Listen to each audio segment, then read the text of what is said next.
Most people believe they are aware of their lives, but what they are aware of are their reactions. A thought appears, and almost instantly it becomes my thought.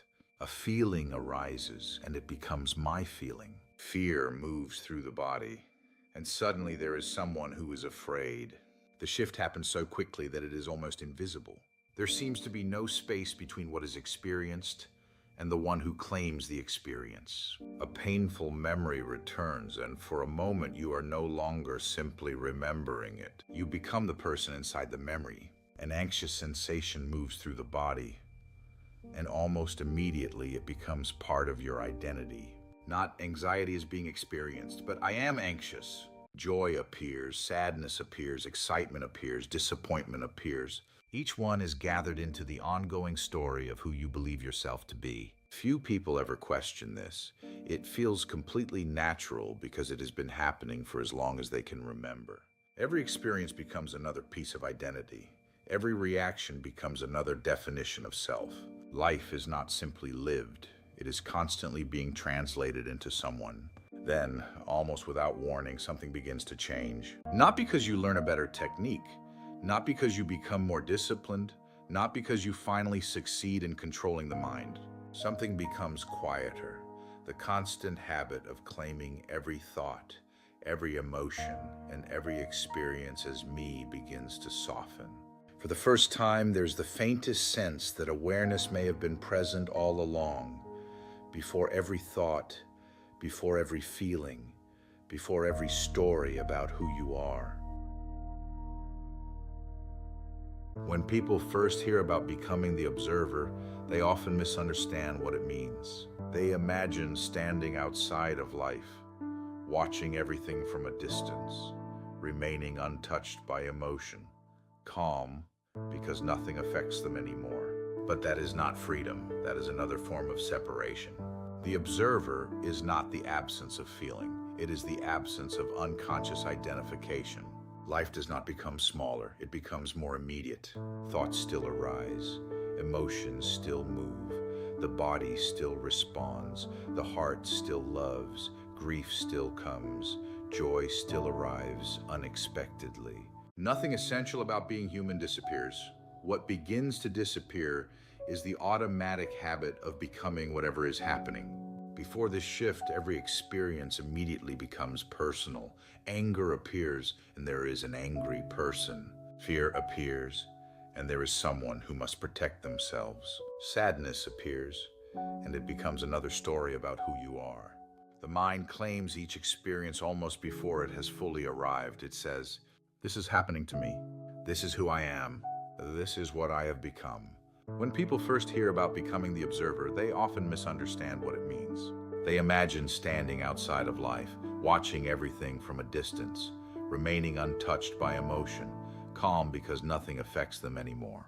But that is not freedom. That is another form of separation. The observer is not the absence of feeling. It is the absence of unconscious identification. Life does not become smaller. It becomes more immediate. Thoughts still arise. Emotions still move. The body still responds. The heart still loves. Grief still comes. Joy still arrives unexpectedly. The observer begins to loosen that habit, not by creating distance from experience, but by allowing experience to unfold without immediately turning it into an identity. Anger can arise without needing to define you.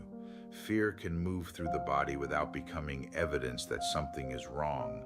Sadness can be fully felt without becoming a permanent description of yourself.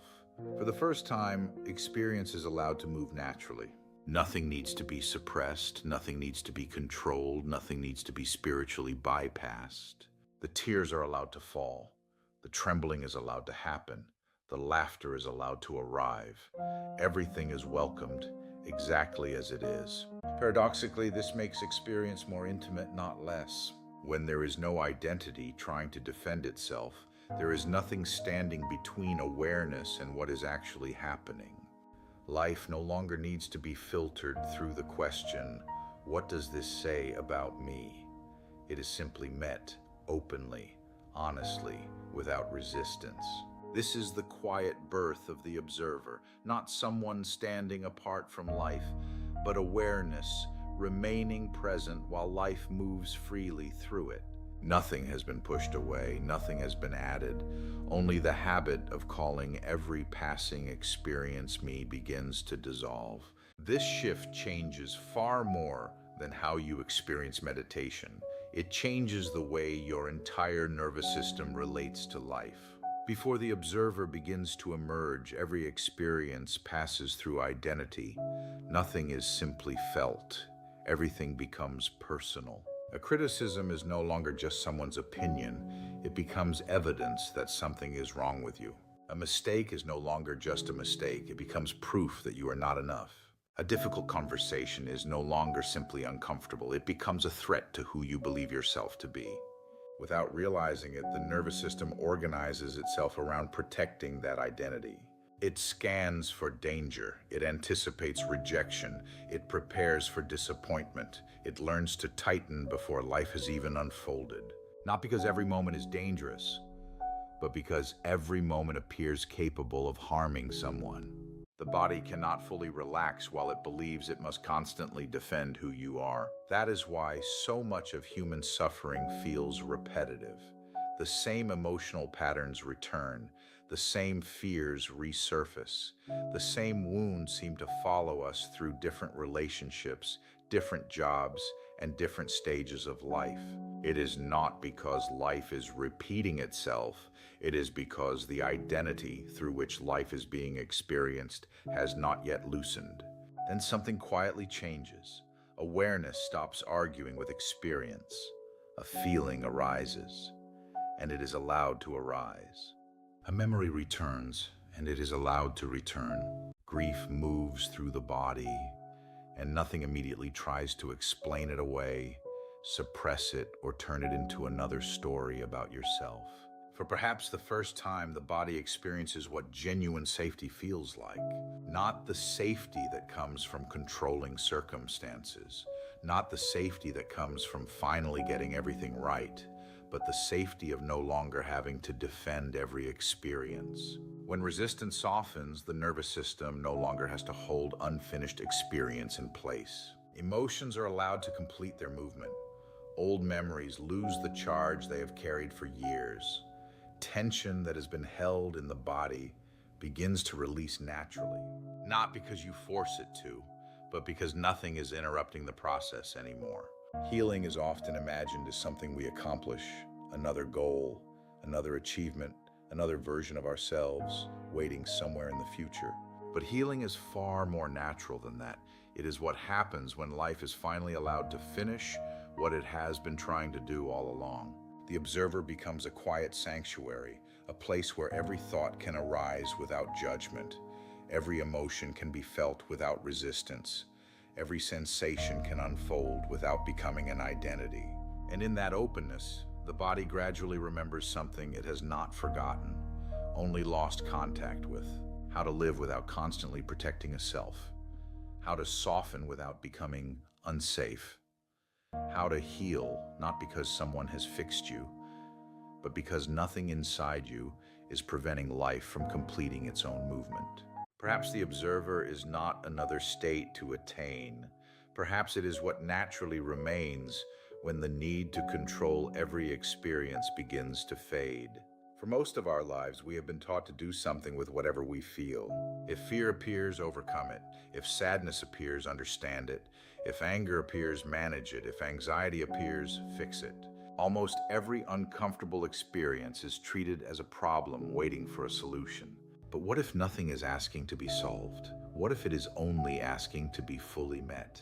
The next time a feeling arises, pause for a moment, before giving it a name, before searching for its cause, before deciding whether it belongs there. Simply notice the feeling is already moving, the body already knows how to feel it, the breath continues, sensations rise and fall. Thoughts may appear to explain what is happening, they may judge it, they may try to improve it. Let them come, let them go.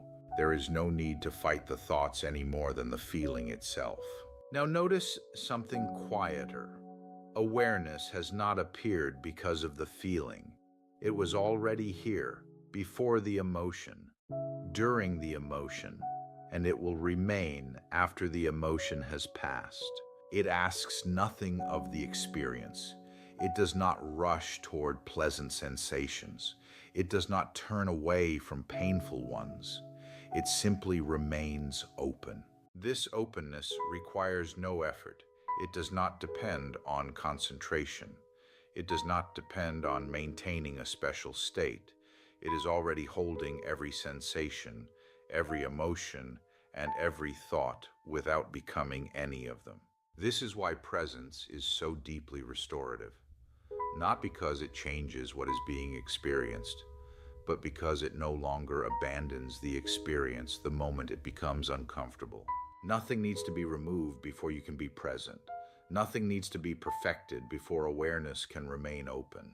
The body is finally given permission to complete what it has been trying to complete all along, without pressure, without resistance, without ownership. And in that simple willingness to remain, healing quietly continues by itself. Take a moment to simply be here. There is nowhere you need to arrive, nothing you need to understand before this moment can be complete. Perhaps the observer is not someone inside you watching your life unfold. Perhaps it is awareness itself, present before every thought, present during every emotion, present after every experience has passed. For so long, each passing moment seemed to tell you who you were. A fearful day became a fearful self. A painful memory became a painful identity.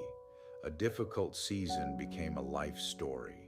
But what if none of those experiences were ever capable of defining you?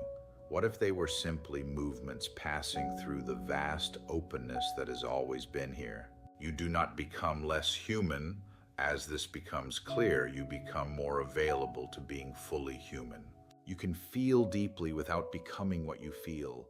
You can grieve without becoming grief. You can experience uncertainty without becoming uncertainty. You can love without needing to possess. Stay here for just another moment, not trying to observe, not trying to witness, not trying to hold on to this feeling. Simply noticing that awareness has never needed your effort to exist. It has always been quietly here, open enough for every experience, gentle enough to hold every emotion, spacious enough for every thought to come and every thought to go. Waiting for nothing, rejecting nothing, holding everything. And perhaps this is where freedom has quietly been all along, not at the end of the journey, but beneath every moment of it. And from this quiet recognition, life begins healing itself from the inside out.